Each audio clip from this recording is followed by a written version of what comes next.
가장 귀한 것 내 안에 가장 귀한 것 예수를 알미라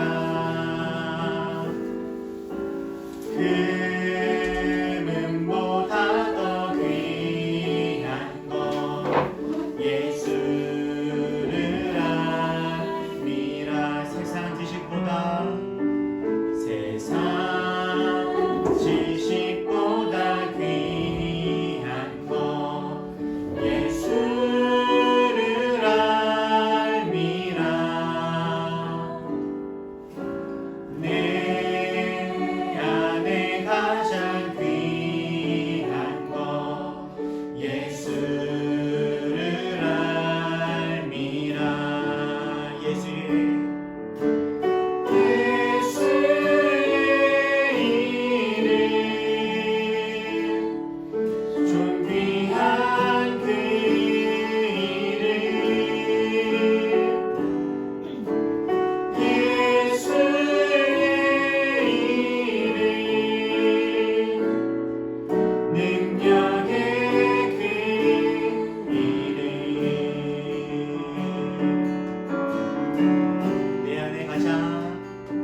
전부 되신 예수로 살리.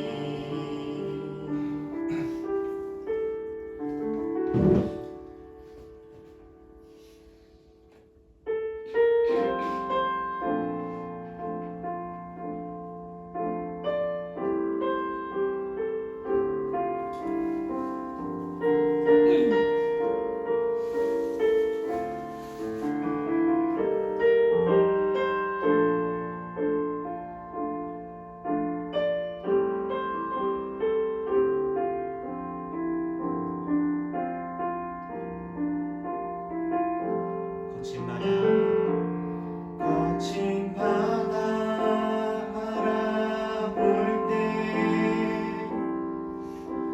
큰 두려움에 나 잠기고 모든 소망 사라지네. 나의 맘 무너져 내리고 거센 폭풍 가운데 주 사랑이 들리니 나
각 곳곳마다 주님의 놀라운 손길이 있음을 기억하오니 하나님 언제나 우리와 함께하여 주시어서 깊은 곳에 있을지라도 주님과 함께 승리하는 우리 되게 하시고 주님을 끝까지 찬양하고 노래하는 우리 될 수 있도록 우리에게 믿음을 드려달라고 다 같이 함께 기도합시다. 기도하겠습니다.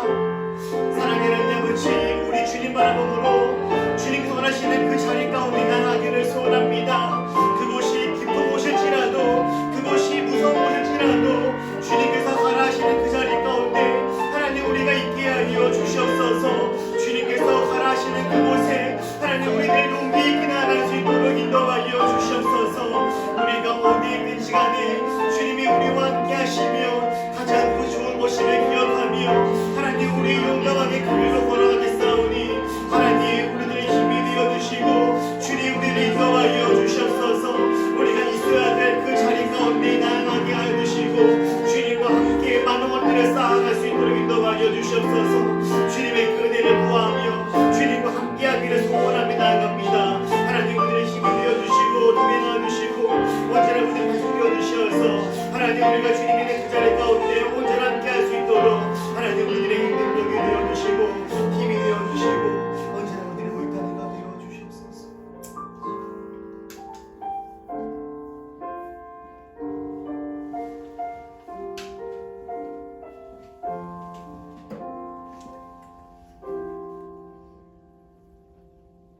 사랑하는 하나님, 당신은 한 명 한 명의 상황을 특별히 살피시지만 모두를 공평하게 사랑하시고 불의에 화내시지만 그 분노를 주체하지 못하시는 분이 아닙니다.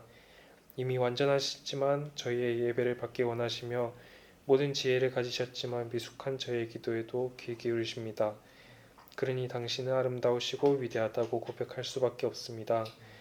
그런데 또한 그 하나님을 저희의 아버지로 부를 수 있게 하십니다. 자신을 하나님의 딸과 아들로 고백하는 자들이 이 자리에 나왔습니다. 어린아이와 같은 저희의 삶에 아버지의 도움이 필요합니다. 하루하루를 살아갈 은혜를 주시는 공급자 아버지가 되어주시길 바랍니다. 올해의 삶을 돌아보았더니 이미 받았던 수많은 아버지의 도움이 있었음을 고백합니다. 받은 은혜에 감사하며 또한 신실하신 하나님께서 내년에도 모든 순간을 함께 해주실 것을 믿습니다. 부조리한 세상에 다친 마음으로 은혜보다 고통을 크게 느끼는 자들이 있습니다. 그 모든 자녀들을 위로하시어 여유와 평안을 주시옵소서. 주의 자녀들이 함께 서로를 도우며 고통을 함께하고 은혜를 나누게 하시옵소서. 참 인간으로서 먼저 고통을 받으시며 우리로 하여금 나아갈 길을 알도록 하신 예수 그리스도의 이름으로 기도드립니다. 아멘.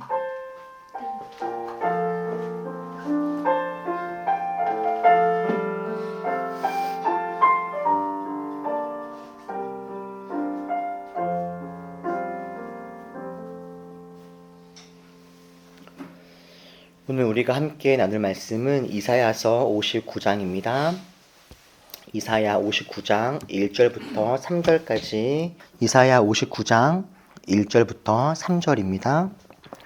우리 같이 읽겠습니다. 시작. 주님의 손이 짧아서 구원하지 못하시는 것도 아니고 주님의 귀가 어두워서 듣지 못하시는 것도 아니다.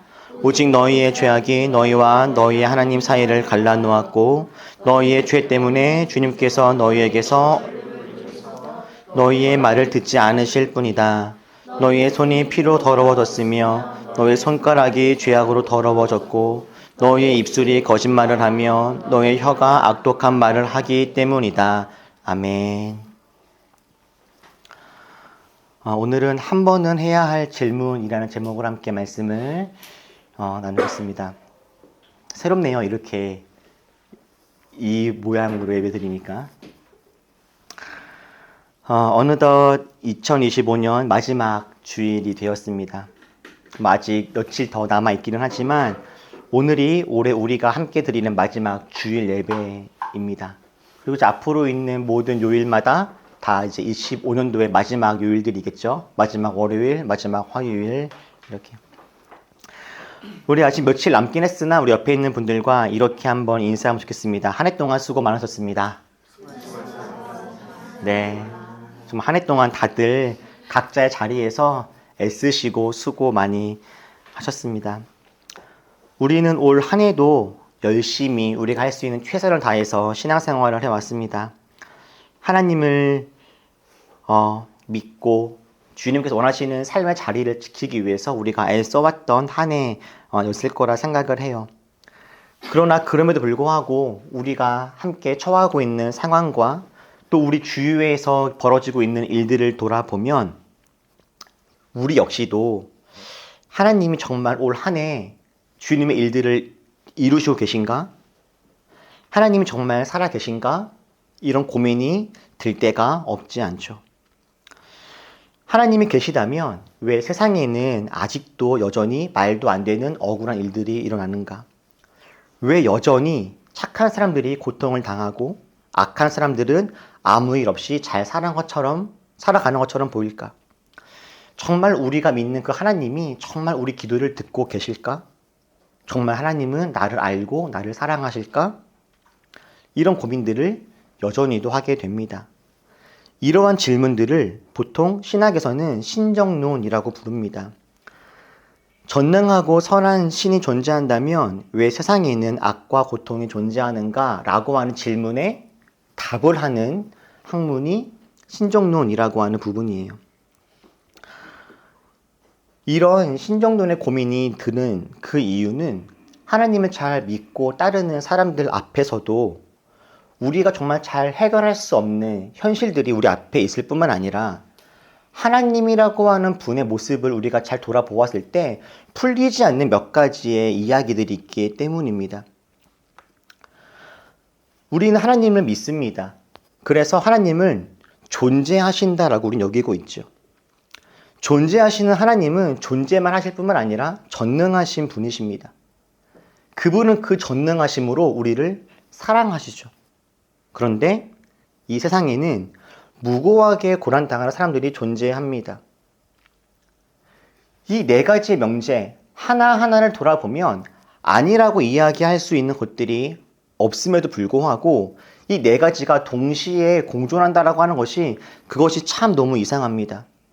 하나님이 존재하시고 전능하시고 사랑하시는데 어떻게 이 땅에 무고한 고통이 있을 수가 있으며 어떻게 하나님을 잘 알지 못하거나 하나님을 무시하는 악한 사람들이 잘 되는 모습들이 보여지는가라고요.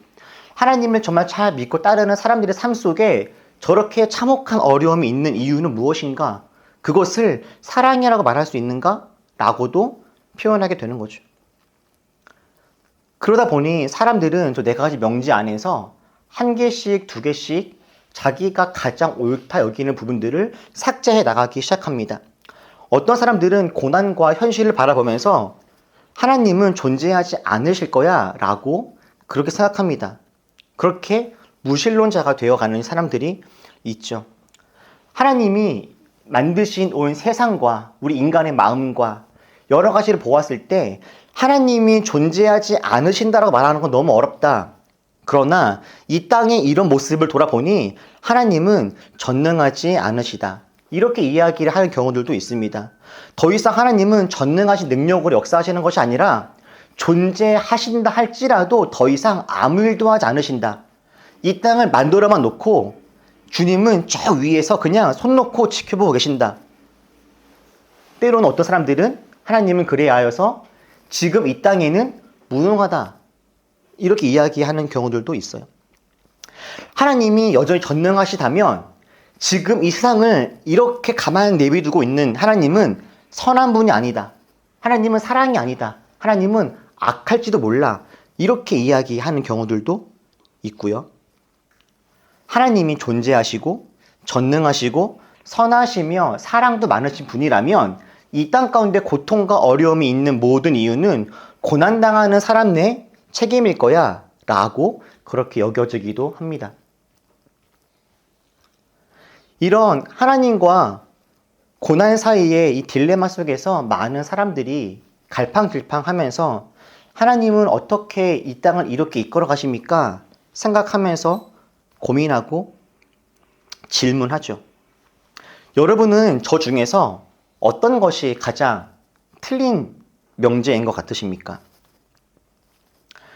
이 질문은 정말 아주 오래된 질문입니다. 수천 년도 더 된 질문이죠. 오늘 우리가 읽었던 이사야의 배경에 되어지는 이스라엘 사람들도 이거와 똑같은 질문을 가지고 있었습니다. 구약의 이스라엘 백성들은 자신들을 하나님의 선민이라고 여겼습니다. 하나님이 우리를 택하셨고 우리 편이시며 다른 주위에 있는 여러 나라들 중에서도 우리를 특별히 사랑하셔서 우리를 지켜주실 거라는 확신이 있었습니다. 특별히 다윗과 솔로몬 시대를 지나면서 그 확신은 점점 더 강해졌죠. 우리는 점점 더 크고 힘 있는 나라가 될 것이며 우리의 하나님은 우리 주위에 있는 그 어떤 나라와 어떤 신보다 강한 분이어서 우리들은 망하지 않을 거야. 이렇게 이야기하면서 생각을 했어요. 우리는 망할 수가 없다. 하나님이 계신데 어떤 나쁜 일이 일어날 수 있겠는가? 이런 생각들이 이스라엘 사람들 마음속에 가득히 심어지게 되었죠. 그들은 지금의 영광이 다윗과 솔로몬으로 이어진 이 나라의 영광이 영원할 것이다 라고 착각을 했습니다. 저는 그들의 그 모습이 낯설지 않습니다. 이 영광이 영원할 것 같다라고 하는 그 착각 말입니다. 제가 20대 때 사역을 시작했을 때 엘리베이터가 없는 4층짜리 건물의 교회에서 사역을 시작했습니다. 저는 첫 사역을 중고등부로 시작했는데 그때 교회에서는 중고등부실이 없다가 교회 옥상에다가 중고등부실을 만들어 주었습니다. 그래서 무슨 판자 같은 걸 쌓아서 옥상에다가 집을 하나 지어서 중고등부실을 써라 이렇게 했어요. 제가 담당이 중고등부다 보니까 제가 그 공세에 올라가서 청소하고 닦고 쓸고 아이들 맞이할 준비를 하는데 제가 그 교회에서 그 옥상까지 올라갈 때 한 번도 계단을 한 계단씩 올라간 적이 없습니다. 2개나 3개씩 밟고 올라갔습니다. 그때는 한 칸씩 한 칸씩 밟고 올라갈 만한 여유도 없었고 넘치는 에너지를 주체할 수 없어서 막 2개, 3개씩 밟으면서 막 뛰어 올라갔던 그런 기억이 나요. 수련회 같은 것을 하면 잠을 거의 자지 않고 아이들과 떠들거나 놀았습니다. 그때는 뭐 주일날 바빠서 점심을 굳이 먹지 않아도 그렇게 뭐 배고프다라는 느낌도 없었어요. 근데 그때마다 옆에서 선배 목사님들이 저한테 그랬습니다. 그러다가 큰일 난다. 건강 챙겨라. 죽는다. 막 이런 이야기 했어요. 그때는 그런 말들이 감사하긴 했으나 제 마음 깊이 새겨지지는 않았습니다. 하지만 그 당시만 하더라도 제 체력은 영원할 것만 같았거든요. 그런데 여러분들도 지금 이렇게 보시다시피 제 착각은 오래가지 않습니다. 이제는 저 계단도 한 칸씩 한 칸씩 올라가고요. 밥을 안 먹으면 배고프고 조금만 잠을 안 자도 막 피곤합니다. 이스라엘도 마찬가지였습니다. 이스라엘도 다윗과 솔로몬으로 이어지는 그 나라의 영광이 오래가지 않았습니다. 이스라엘은 아수르와 바벨론에 의해서 나라가 멸망당합니다. 성전은 무너지고 왕은 끌려가고 백성들은 포로가 됩니다. 그 이후에도 아수르, 바벨론, 페르시아, 헬라, 로마 이르기까지 아주 긴 세월 동안 이스라엘 백성들은 나라 없는 민족으로 포로로 노예로 살아가야 했어요. 그렇게 아수르에게 바벨론에게 잡혀서 포로로 살아가고 있을 그때 이스라엘 사람들 마음속에 생겨났던 아주 큰 질문이 바로 이 질문입니다. 하나님은 살아계시는가? 하나님은 우리를 버리신 건가? 하나님이 존재하지 않으시는 것은 아닌가? 하나님이 아수르나 바빌론이 섬기는 신들보다 혹시 약하신 건 아닐까? 전능하지 않으신 건 아닐까? 이런 고민들을 이스라엘 사람들이 하게 된 거죠. 그러면서 그들은 서로에게 묻습니다. 정말 우리가 믿었던 그 하나님, 모세에게 율법을 주시고 우리를 가나안 땅으로 인도하신 그 하나님이 정말 전능하시고 살아계신 사랑 많으신 하나님 맞습니까? 하나님은 여전히 우리 편이 맞습니까? 라고 질문하게 된 거죠. 그리고 오늘 우리가 읽었던 본문 이사야서 59장은 이스라엘 사람들의 이 질문 앞에 하나님이 하신 대답입니다. 주님은 뭐라고 대답을 하십니까? 우리 1절 같이 읽어볼까요? 자, 시작. 주님의 손이 짧아서 구원하지 못하시는 것도 아니고 주님의 귀가 어두워서 듣지 못하시는 것도 아니다. 하나님은 이스라엘 사람들에게 여러 명의 주님의 사람들을 보내셔서 말씀하십니다. 내가 약해진 것이 아니다. 내가 너희에게 무관심한 것도 아니다. 라고. 그리고 이어서 충격적인 말씀을 해주세요. 오직 너희의 죄악이 너희와 너희 하나님 사이를 갈라놓았다. 이스라엘은 하나님께 물었습니다. 하나님 왜 침묵하십니까? 주님 정말 살아계신 것이 맞습니까? 라고요. 근데 하나님은 오히려 되물으시는 거예요. 너희는 누구 편으로 살고 있었냐? 라고요. 너희는 정말 나를 믿고 있었던 것이 맞느냐? 라고 말입니다. 신앙생활을 하다 보면 한 번은 우리가 마주해야 될 질문이 이것입니다. 너희는 누구 편이냐? 라고요. 신앙생활을 하다 보면 우리는 하나님에 대한 질문이 생깁니다. 하나님은 어떤 분이실까? 하나님은 왜 이러실까? 하나님 내 삶을 어떻게 이끌어 가실까? 너무 당연하고 꼭 필요한 질문들입니다. 질문이 없는 믿음은 위험하죠. 건강하지가 않아요. 예수님께 세례를 주었던 예수님께서 사람들 중에서 이보다 더 큰 자가 없다라고 하는 칭찬받았던 그 세례 요한이요. 임신한 마리아를 안아주고 안전한 울타리가 되어주었던 엘리사벳의 아들이기도 했던 그 세례 요한은 자신이 감옥에 갇히고 예수님이 자기가 예상한 대로 일하지 않으시자 고민합니다. 저 사람이 메시아인 줄 알았는데 아니었나? 이처럼 하나님에 대한 고민과 예수님에 대한 고민은 세례 요한처럼 아주 훌륭한 사람들도 합니다. 하나님에 대한 고민과 하나님에 대한 질문은 우리에게 너무나 당연하고 필요한 것들이에요. 저는 요즘에 우리 은우가 하나님에 대해 질문할 때 아빠 하나님은 없는 것 같아 이런 이야기를 할 때 처음에는 속상하고 답답했는데 요즘에는 제가 이 세례 요한의 모습을 보면서 세례 요한도 이런 고민을 하는데 은우가 하나님에 대해서 갈등하고 고민하는 건 너무 당연한 것이겠다라는 생각을 하게 됐어요. 맞습니다. 우리는 하나님에 대해서 고민하고 질문하고 함께 알아가 보는 시간들을 가져야 됩니다. 하나님이 정말 살아계시는가? 정말 우리를 도우시는가? 나를 사랑하시는가?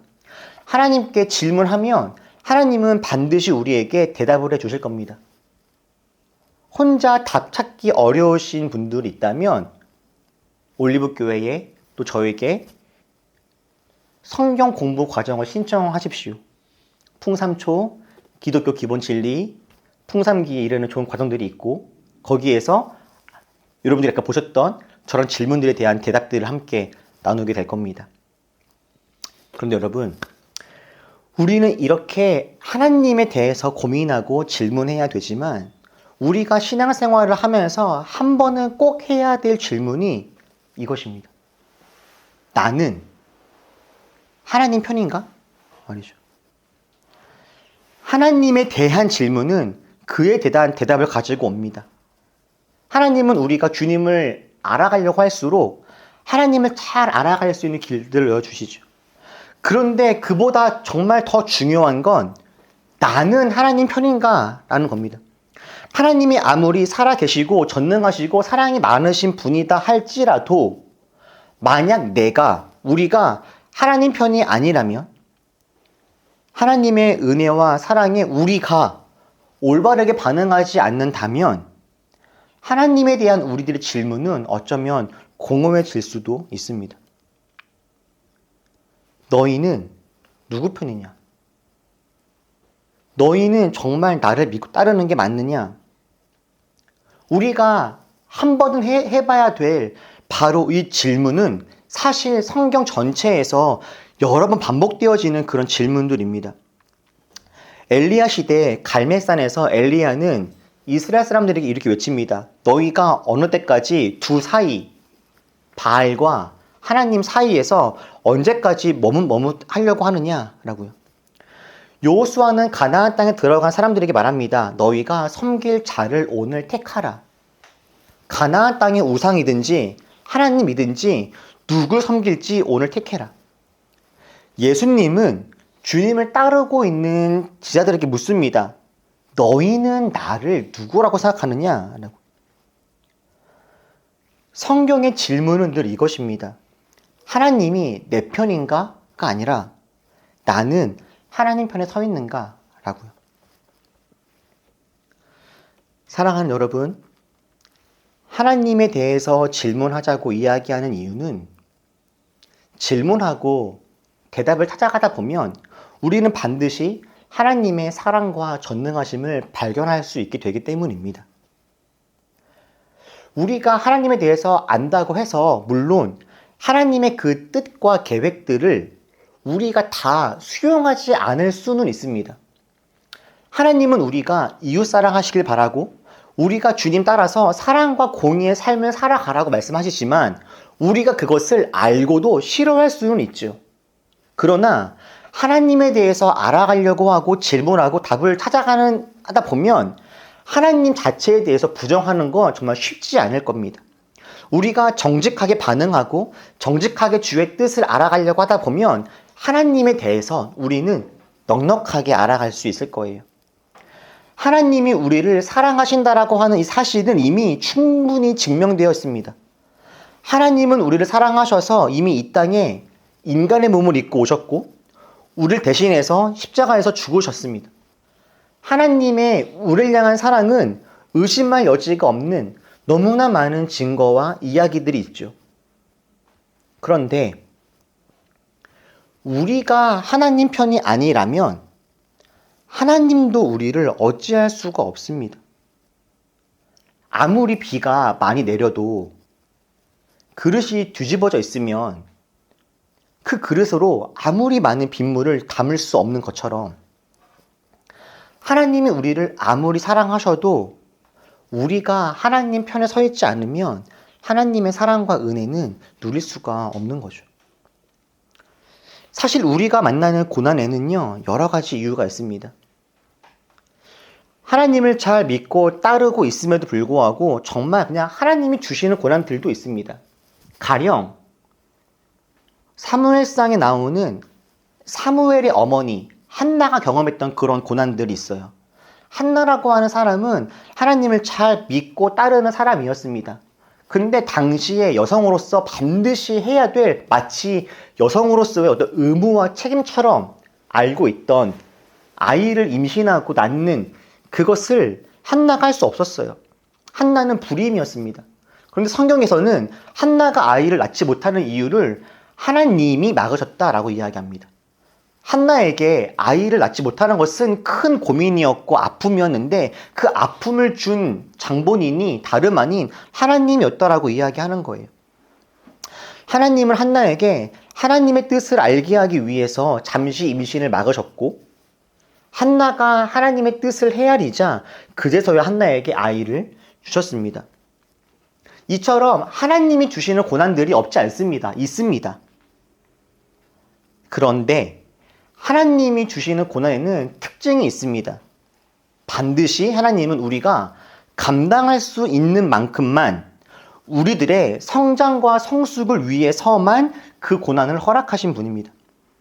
마치 부모가 아무리 전능함이 있고 아이를 사랑함이 있어도 아이의 성장과 성숙을 위해서 아이가 감당할 수 있는 수준의 것들은 혼자 해볼 수 있도록 두는 것처럼 때로는 아이가 아플 때 아이가 싫어하고 무서워할지라도 주사를 맞히는 것처럼 아이는 왜 나에게 엄마 아빠가 주사 맞는 고통을 허락하십니까? 라고 그렇게 우리를 원망할지라도 부모님들은 아이를 위해서 그 주사 맞는 수술하는 고통을 허락하는 것처럼 우리의 유익을 위해서 하나님이 잠시 우리에게 고난을 허락하시는 경우들이 없지 않아요. 다만 하나님은 결코 우리 팔을 부러뜨리거나 잘라내지는 않으십니다. 그냥 아무 이유 없이 우리 팔을 우리가 견디지 못할 정도로 함부로 아프게 하지 않으십니다. 하나님이 우리에게 고난을 허락하시는 경우가 없지는 않으나 모든 고난을 다 하나님 탓으로 돌리면 안 되는 이유가 바로 이것입니다. 고난이라고 하는 단어는 두 글자밖에 안 되는, 두 음절밖에 안 되는 간단한 말이지만 각 사람이 경험하는 고난의 시간과 강도와 아픔과 영향력은 너무 다양해서 우리가 이 고난이 누구로부터 왔다라고 한 가지로 정리할 수는 없는 그 이유인 거죠. 고난이 오는 이유는 자신의 죄나 실수 때문인 경우들도 없지 않습니다. 마치 저 뜨거운 거 만지지 말아라 이야기했음에도 불구하고 뜨거운 것을 만져서 아이가 화상을 입는 것처럼 하나님이 우리에게 조심해라, 쥐듣지 말아라 말씀하셔도 우리가 죄를 짓거나 실수함으로 인해서 생기는 아픔들도 있어요. 대표적으로 다윗이 그러했죠.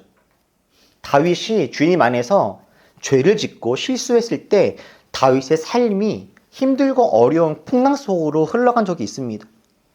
주님께서 원해서 주신 고난이 아니라 다윗의 죄나 실수로 말미암는 일들이 고난이라고 하는 여러 가지 흐름 속에서 생겨날 수 있는 거예요. 뿐만 아니라 우리가 아무리 주님을 잘 믿어도 이 세상이 여전히 죄로 가득해서 어쩔 수 없이 당하게 되어지는 그런 일들도 있습니다. 우리가 살아가는 이 세상은 나만 잘한다고 되어진 세상이 아닙니다. 내가 아무리 잘 살고 있다 할지라도 우리는 서로가 서로에게 너무나 밀접하게 연결되어져 있는 사이죠. 그래서 누군가의 죄와 실수는 누군가 그 사람에게만 영향을 주는 것이 아니라 우리 모두에게 영향을 미칩니다. 그래서 누군가의 죄, 누군가의 실수, 아주 옛날 사람들의 죄와 영향력들이 시간이 지나고 흐름이 지나서 누군가에게 영향을 주고 아프게 하는 일들이 일어날 수도 있고, 그리고 우리가 다 헤아릴 수 없고 이해할 수 없는 신비와 같은 고난과 악의 문제들도 물론 있죠. 이렇게 우리 삶 속에 고난이나 어려움이 올 때 그 이유를 찾는 건 사실 쉬운 일이 아닙니다. 저 네 가지가 함께 어우러지고 크고 작은 영향들을 주고받으면서 그렇게 우리는 삶의 크고 작은 문제들을 맞닥뜨리게 될 거예요. 그런데 이때 중요한 건 고난이 우리에게 찾아온 이유가 무엇인가를 알아내는 것보다 더 중요한 건 고난이 왜 왔을까? 하나님이 이것을 나에게 왜 허락했을까가 아니라 내가 여전히 하나님 편에 서 있는가 하는 겁니다. 왜냐하면 우리가 어떤 이유로 고난을 당하든지 간에 설령 내가 지금 경험하고 있는 이 고난과 아픔이 설령 나의 죄로 말미암은 것이라 할지라도 내가 지금 하나님 편에 서 있기만 한다면 하나님은 결국 우리를 회복의 길로 이끌어 가실 것이기 때문입니다.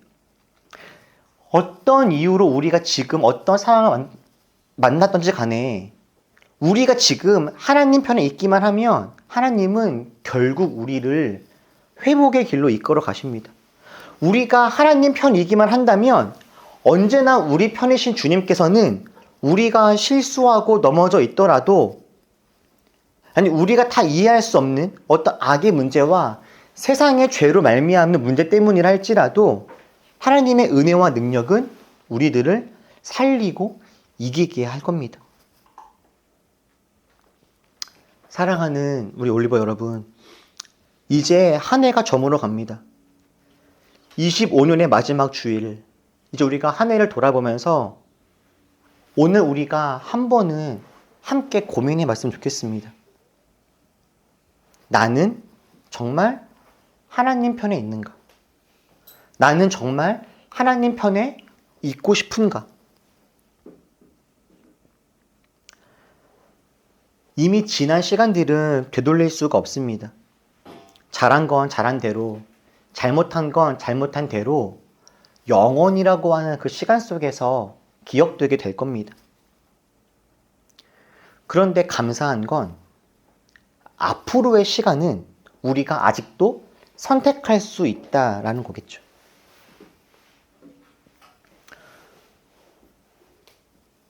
주님께서 오늘 우리에게 물으십니다. 넌 누구 편이냐? 주님이 이렇게 물으시는 이유는 나는 너희 편이다 라고 자신 있게 말씀하시기 때문입니다. 다가오는 새해에 우리들 하나님 편에 서 있었으면 좋겠습니다. 주님께서 기뻐하시는 삶의 자리에 나아가고 우리 삶에 지금은 다 알 수 없는 여러 가지 이야기들이, 여러 가지 삶의 문제들이 있을지라도 우리가 하나님 편에 있으므로 하나님이 주시는 은혜와 능력들을 마음껏 누리고 회복을 경험하고 그 안에서 기쁨을 충분히 누리는 그런 풍성한 삶을 살아내는 우리 모두가 될 수 있기를, 네 하나님, 나는 주님 편입니다 고백할 수 있게 되기를 주님의 이름으로 축복합니다. 기도하겠습니다. 올 한 해를 되돌아보면서 우리 조용히 기도합시다. 하나님은 언제나 우리 편이었습니다. 그렇다면 우리도 주님 편이었는지를 돌아봅시다. 그리고 하나님, 이제는 내가 주님 편에 있기를 소원합니다. 수많은 선택들이 있을 때 그때 주님께서 기뻐하실 선택들을 해나가며 주님을 기쁘시게 하는 자로 살아가겠습니다. 우리 돌아보고 결단하면서 조용히 함께 기도하시죠. 기도하겠습니다.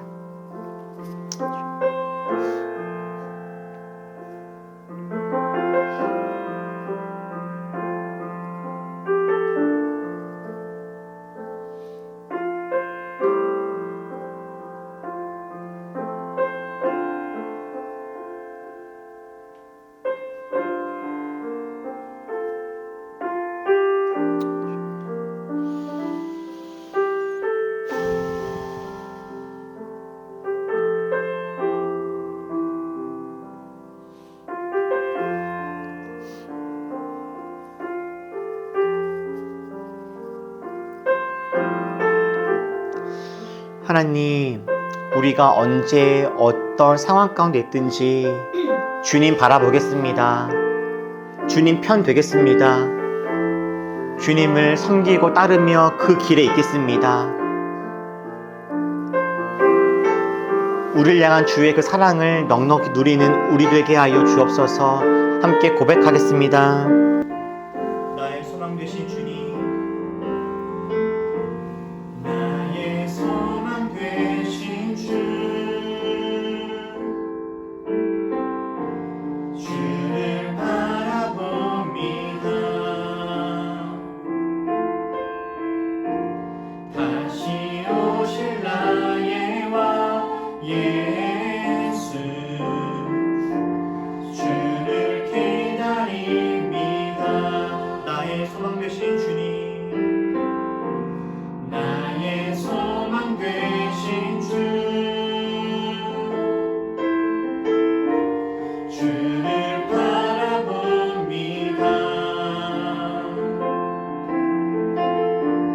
다시 오실 나의 왕 예수, 주를 기다립니다. 밤이나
기도합시다.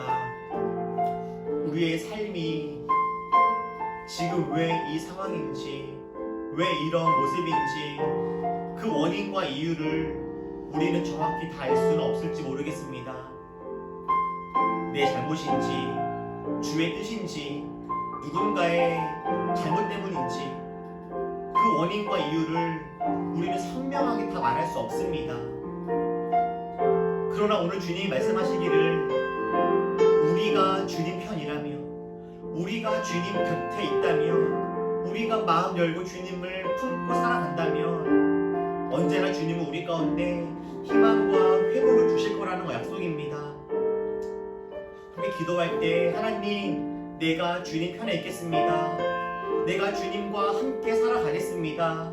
주님의 놀라운 능력과 은혜들로 우리를 품어 주옵소서. 다 같이 함께 이를 위해서 기도합시다. 기도하겠습니다.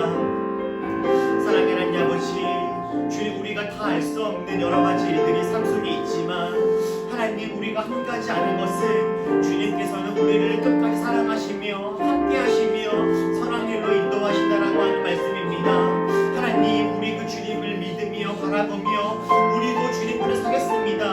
하나님, 우리들의 마음과 믿음을 주님께서 아버지 붙드시고 인도하여 주시옵소서. 하나님, 너는 누구 편이냐 말씀하실 때, 너는 어디에 있느냐 물으실 때에 하나님, 우리가 주님 가까이 가겠습니다라고 고백할 수 있는 하나님 그런 믿음의 삶을 살기를 소원하오니 하나님, 우리를 인도하여 주셔서 우리가 주님 가까이 나아가 살아가는 은혜가 있게 하여 주시옵소서. 주님이 계시는 그곳에 우리가 있게 하여 주시고 주님의 마음이 향하는 그곳이 그 자리에 우리가 있게 하여 주시옵소서. 주님과 함께 이 길을 걸어갈 때에 결국 주님께서 우리 가운데 승리를 허락하시고 아버지, 우리가 주의 영광을 노래할 줄을 믿사오니 하나님, 주님의 놀라운 사랑을 우리가 다 받아들일 수 있도록 우리들의 마음이 주를 향하게 하여 주시옵소서. 닫혀있는 마음들 주여 열어주시옵소서. 굳어있는 마음들을 주님께서 풀어주시옵소서. 우리가 마음의 문을 주님께 향하게 하여 주시고 주님이 부으시는 놀라운 은혜와 사랑들을 넉넉히 다 받아 누리며 살아갈 수 있도록 하나님, 우리들의 마음들을 역사하시고 인도하여 주옵소서. 하나님, 혹여 우리가 주님 앞에서 회개할 것이 있다며 하나님, 우리들로 기억하게 하여 주시옵소서. 하나님, 우리가 주님 마음을 아프게 한 것들이 있다며 하나님, 우리들로 깨닫게 하여 주시고 돌이키게 하여 주시옵소서. 하나님의 모습을 돌아보아 하나님, 우리가 주님의 기쁨 되어지는 삶을 살아가기를 원합니다. 하나님, 우리들의 삶을 인도하여 주시고 주님이 다스려 주시고 함께 하여 주시사 내가 주인의 삶을 살아가는 것이 아니라 주인임을 주인 되어서 살아가는 우리 될 수 있도록 하나님 인도하여 주시고 함께 하여 주시옵소서.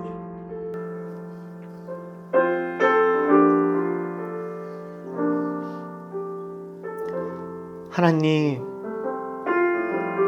우리는 하나님이 내 삶을 왜 이렇게 이끌어 가시는지 궁금합니다. 왜 전능하신 하나님이 빨리 우리에게 주님의 일들을 이루어 가시지 않으시는지 답답할 때가 있습니다. 이 세상은 여전히 왜 이렇게 엉망인지 고민스러울 때가 있습니다. 오늘 주님께서는 우리에게 오히려 이렇게 물으십니다. 너는 누구 편이냐?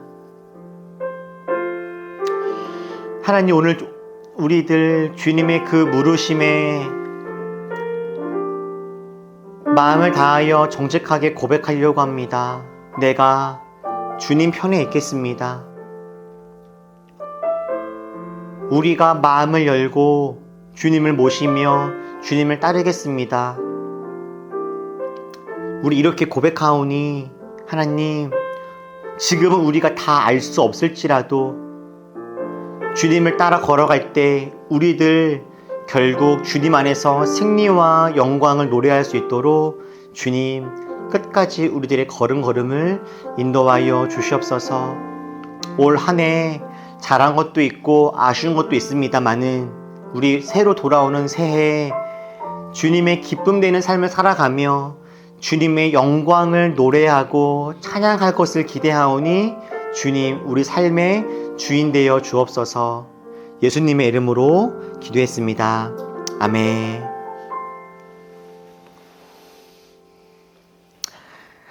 우리 올리브 소식 몇 가지 나누겠습니다. 오늘 25년 마지막 주일 예배 함께 나오신 모든 분들을 환영하고 축복합니다. 다시 한번 인사할까요? 한 해 동안 수고 많으셨습니다.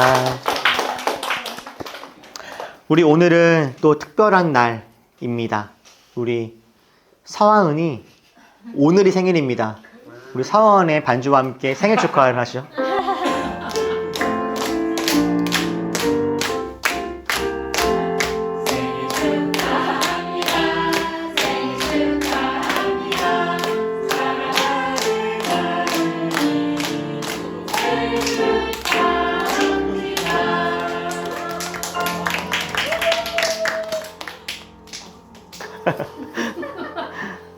네.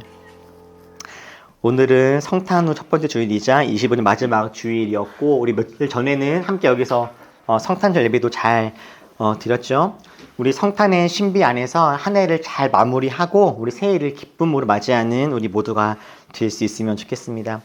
우리 이제 25년이 3일밖에 안 남았습니다. 돌아오는 수요일날 31일인데요. 우리 오늘은 31일날 수요일날 저녁 10시 반에 송구영신 예배를 드리려고 합니다. 저희 올리브교회가 지금까지는 송구영신 모임은 많이 했는데 송구영신 예배는 한 번도 안 드렸었어요. 근데 올해는 저희가 예배함으로 주님과 함께 한 해를 마무리하고 새해를 열어가는 시간들을 가지려고 합니다. 늦은 시간이라서 아마 오지 못하시는 분들도 있겠다 생각이 드는데, 작지만 따뜻한 예배를 함께 드림으로 하나님 안에서 주님이 주인 되시는 한 해 마무리와 새해 출발을 잘 열어갈 수 있으면 좋겠습니다. 조용한 기도, 또 주님이 주시는 말씀 듣고 침묵도 하고 한 해를 돌아보기도 하고 서로를 향해서 감사와 나눔과 또 25년 시상도 하면서 의미 있는 마지막과 새 출발을 열어갈 수 있으면 좋겠습니다. 그리고 다음 주, 오늘 말고 이 다음 주는 놀랍게도 이제 2026년 첫 번째 주일이 됩니다. 2026년도에 지인은 몇 살 됩니까? 25살이요. 저는 한국 나이로 이제 44살 되거든요. 느낌이 뭔가 좀 저는 확 옵니다. 이제 진짜 중년이구나. 우리 아직은 낯선데 2026 이 숫자도 어색하고요. 근데 이제 새해에도 우리가 하나님을 기쁘게 세상을 아름답게 하는 우리 올리브 교회가 되길 바라면서 내년에 신년 예배 희망과 기쁨으로 주님께 잘 드릴 수 있으면 좋겠습니다. 여러분들 올 한 해 헌금하신 내역들 중에서 이제 기부금 영수증이 필요하신 분들이 있을 텐데요. 우리 교회 그 리틀리 또는 홈페이지 또는 지난주에 보내드렸던 단톡방 보시면, 그러니까 우리 올리브 교회 카카오 채널 보시면 여러분들 기부금 영수증 신청하는 칸이 있습니다. 뭐 직장 다니시는 분들은 다 하셔요. 어차피 여러분들 세금 내시니까 연말정산 때 도움이 될 겁니다. 그래서 근데 신청을 해 주셔야 저희가 이제 올릴 수 있거든요. 신청해 주시면 저희가 옛날에는 그 종이로 떼어드렸어요. 교회에서 기부금 그 영수증을. 근데 이제는 그렇게 하지 않고 자동으로 신고합니다. 홈택스에 등록을 바로 할 거라서 자동으로 연결될 거예요. 그래서 여러분들이 필요하신 분들 1월 첫 번째 주일 정도까지는 해주시면 저희가 함께 행정 작업하는데 용이할 것 같습니다. 신청해 주시면 되겠습니다. 우리 페미송 찬양하고 촉도 마치겠습니다.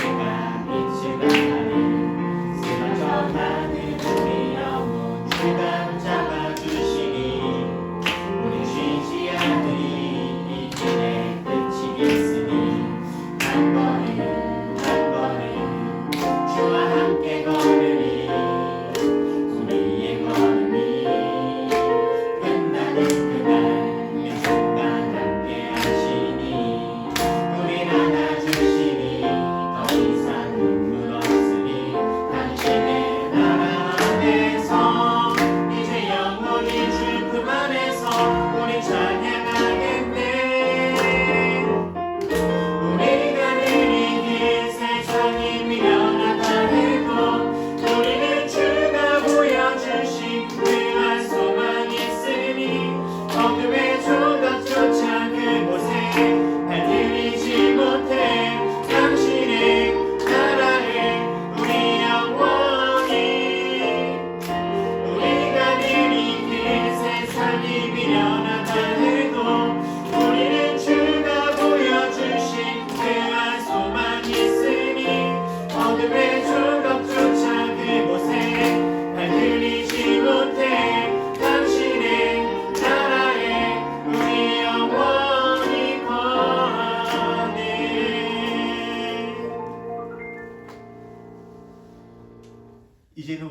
모든 죄와 사망 속에 건져내신 우리 주 예수 그리스도의 은혜와 하나님의 크고 따뜻한 놀라운 사랑과 언제나 우리와 함께 하시며 새 힘을 주시는 성령님의 그 큰 은혜가 언제나 주님 편에서 주와 함께 주님의 길을 따르기로 결단하며 소원하는 모든 올리브들과 함께 예배하는 모든 이들 머리머리 위에 지금부터 영원토록 함께 하시기를 간절히 축원하옵나이다.